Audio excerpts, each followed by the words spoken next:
If you even have them. Well, you would in the fire movement. Right, but yeah, most real estate people do not have a 6-month emergency fund. You mean 18 month? Let alone an 18-month. Right. Right. That was So. That was interesting. You know, that's the number one way to build wealth, right? Is to have someone else paying you to build your wealth. Mm-hmm. Right. So the second one's house hacking. Yeah, so then you can house hack as well, where you rent out rooms of your house, and then that pays off your mortgage. Or contributes to it. Or makes it a lot less, so it makes it easier for you to live. I feel like a lot of people do that at the beach too. Oh, I mean, you should. Like, it should be like an automatic thing, you know. There are people that are here temporarily, 6 months, 3 months, 8 months, 12 months, especially in a military town, you know. Yeah. So, short term, you can have somebody rent a room, you know, and that way, you know, you pay your mortgage, and instead of you coming up with that $1,000 a month for a house, you can take that $1,000 a month where you're house hacking and invest that, or saving to get an additional property. Right? So, you know, house hacking is definitely a great way to build wealth, especially, you know, before you have children and stuff. I'm house hacking right now. Just kidding. For sure. I'm just playing. I'm paying it all. No, you're not. But I'm just playing. What's the next thing? So those are the positives of real estate. You remember what they were? Let's test her, ladies and gentlemen. House hacking. Number one. That's not house hacking. What was number one? I don't know. I don't know. Go backwards. Go backwards. It's fine. I want to do them in my own order. Okay, your own. House hacking. The other one where you rent it out and it's a mortgage. They pay your mortgage. What is that? Just a renter, long-term renter. Leverage. Okay. That's 3. Limited resources.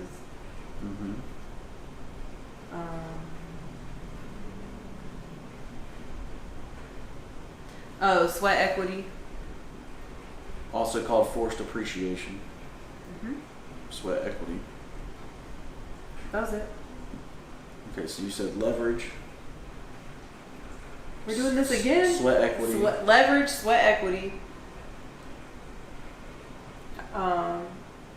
Renter. Limited resource, long-term renter, house hack. Okay. Was that it? So those are the positives? Yeah. Also, when you go to sell, aren't we a positive? You can make up to $500,000 when you're married if you've lived in the house for more than 2 years. What are you hitting at? So, it's a great way to earn tax-free money. Oh my God, Pookie. What? Are you going to ask me to marry you? No.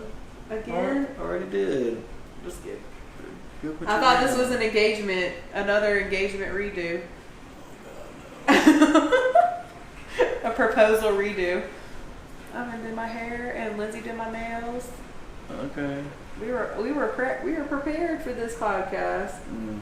You weren't. Guess not. I'm just playing. Go ahead. All right. So now we're going to talk about the negatives. No, we're not. Of real estate. No, we're not. Yes, we are. This is a positive channel. Okay. What positively negative things can you talk about? I need a timeout because with this rain I have to go to the bathroom. Can we take a minute pause? Sure. You can talk what you can talk about. And I'm just going to slither off this.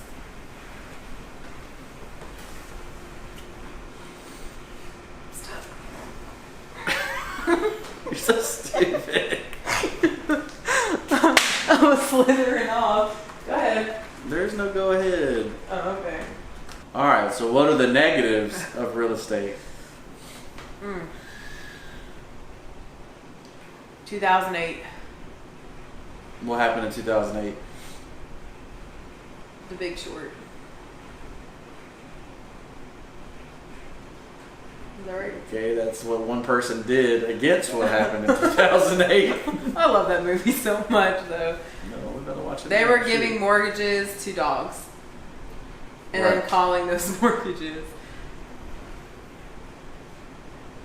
It wasn't. What did the percentage mortgage rate? Not the fixed one, but they had those ones that are up and down. What's that called? Adjustable rate mortgages. Adjustable rate mortgages. All right. So, ARMs. ARMs. So most investors use adjustable rate mortgages. Not us. 5-year to 10-year adjustable rate mortgages, with the intention of refinancing once the property appreciates or goes up in value, and then they do what's called a cash out refinance. Well, that's all well and good until something happens in the economy and the price of your home decreases. Yeah. Like jobs going overseas, or you know, the main employer in the area goes bankrupt, or whatever could happen to make the stock market go down. I mean, not the stock market, the housing market go down, the economy go down. Right? So you're seeing something very similar to what was happening then, happening now, where people are overpaying for housing just so that they can close on it, be the one that actually gets the deal. You put something on the market and you got 20 offers within 24 hours, all over asking price. You know? So that speculation is very scary. For sure. Right? Yeah. But there's always a sucker out there that gets stuck Holding the bag. Right? Just like... Unless you're like me, who held the bag for AMC. Bop, bop, bop. Now it's... No, you held it for like 4 months. I should have held it from all the way in the beginning and never sold it originally. Yeah, you had it for like $2. It was like 5, but yeah. But yeah, it's fine. Anyways, we're talking about real estate. Yeah. So that's a negative for real estate. Real estate can actually go down. Most people don't believe that it ever will go down, right? It'll always go up. I can always refinance.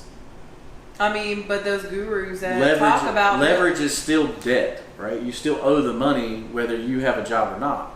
But even those same gurus talked about that same situation. They don't talk about it often because they don't want people to think that that's something that could happen. But they've talked about it. Right.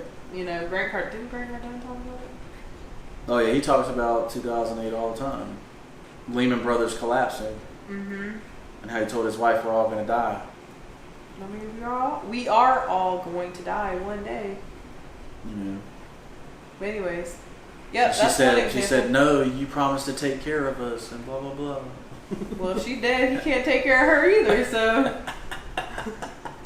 that was smart, yeah. Katie, whatever her name is. Elaine. Oh, is it really? Yeah, Elena. Oh, Elena. Is it Elaine or Elena? Elena. Look, you don't even know her name. Okay, Elena. Anyway. I still like you, Elena. I'm just saying. I forgot your name. My bad. So, the first negative. We already said the first one. Oh, the second negative. I was like, where have you been? So, the second negative of real estate is... maintenance. Okay, so you have maintenance costs. I mean, just doing... That can be a negative. That's a negative for a lot of people. Something breaks, you have to fix it or have the money to fix it. A lot of people buy townhouses because they don't have to maintain the outside. Yeah. Someone does it for them. A lot of our people. Well, they technically pay for it, right? Yeah, they pay the homeowner fees.